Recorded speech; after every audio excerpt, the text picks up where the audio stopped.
Baru sehari dilantik, Kepala Badan Gizi Nasional Sudaryono langsung melakukan inspeksi mendadak atau sidak di sejumlah satuan pelayanan pemenuhan gizi atau SPPG yang ada di Bogor, Jawa Barat. Tak hanya mempersilahkan masyarakat untuk mengunggah foto ataupun video menu MBG yang tak layak konsumsi, Sudaryono juga mengancam akan menutup SPPG yang tak bisa menjaga kualitas menu. Selamat pagi, jam 3 pagi ya.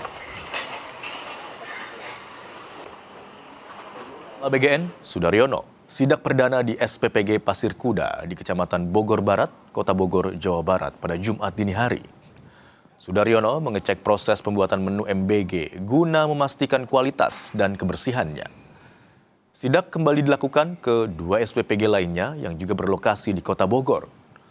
Sudaryono meminta masyarakat untuk ikut mengawasi dan mengunggah foto maupun video menu MBG yang tidak layak konsumsi. Menurutnya, dengan cara itu, ia dapat melakukan perbaikan terhadap SPPG bermasalah, namun jika tidak juga bisa diperbaiki, penutupan akan terpaksa dilakukan. Semua dapur itu mayoritas hampir semua bagus. Apakah bagus semua? Belum. Mungkin ada 1-2 yang belum, itu yang kita perbaiki, itu yang kita kritisi, itu yang kita up.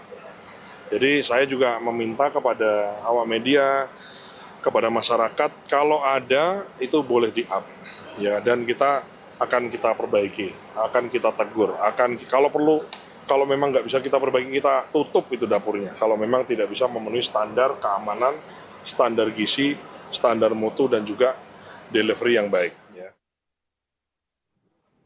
Menurut MBG Watch, pergantian pimpinan Badan Gizi Nasional tidak akan membawa perubahan berarti terhadap pelaksanaan program makan bergizi gratis. Wakil Aliansi Ibu Indonesia menyebutkan sosok Sudaryono masih syarat akan konflik kepentingan.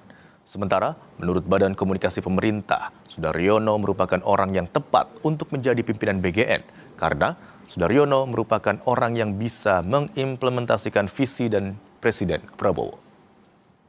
Mbak Anet, ini kan kalau kita lihat ya, BGN sudah 2 kali mengganti pucuk pimpinan tertingginya. Ya. Pertama ada Pak Dadan. Kemudian kita tahu terjerat kasus. Kedua ada Bu Nani Sdeyang yang akhirnya mengundurkan diri karena dengan alasan kesehatan. Dan yang terbaru adalah Mas Sudaryono. Pak Sudaryono yang ditunjuk, dilantik oleh Presiden Prabowo Subianto untuk bisa mengelola makan bergizi gratis yang kita tahu merupakan program prioritas dari Presiden Prabowo Subianto.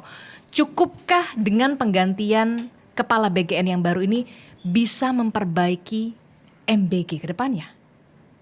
Ya, kami dari MBG Watch menganggap bahwa tidak akan ada perubahan yang berarti, Mbak Adisti. Tidak ada perubahan yang berarti? Tidak akan ada perubahan yang berarti. Kenapa? Selama krisis sistemika tidak diatasi. Jadi kita melihat ini gonta-ganti pengurus sementara programnya sendiri yang sebenarnya maaf kalau saya berkata ini bukan program tapi ini proyek. Jadi kalau proyeknya sendiri sebenarnya bermasalah sejak awal, desainnya, tujuannya, targetnya itu bukan buat menolong atau membantu anak-anak Indonesia. Jadi menurut kami gonta-ganti pucuk pimpinan ini tidak akan berdampak apapun. Karena sekali lagi ada banyak konflik kepentingan yang masih dilestarikan di dalam setiap pucuk pimpinan BGN saat ini. Jadi kalau menurut Mbak Anet tidak akan ada perubahan yang terlalu signifikan? Ya, betul. Oke, nah bagaimana nih Mas Hariko dari Bakom, dari pihak Istana menjawab keraguan dari Mbak Anet ini? Ya, terima kasih sekali pertama ke Mbak Anet dulu ya. Kami sangat mengapresiasi kritik-kritik dari MBG Watch ini. Yang pertama mengenai Mas Sudaryono. Mas Sudaryono ini anak petani, jadi dia punya kepekaan batin yang sangat kuat ya terhadap masalah masyarakat.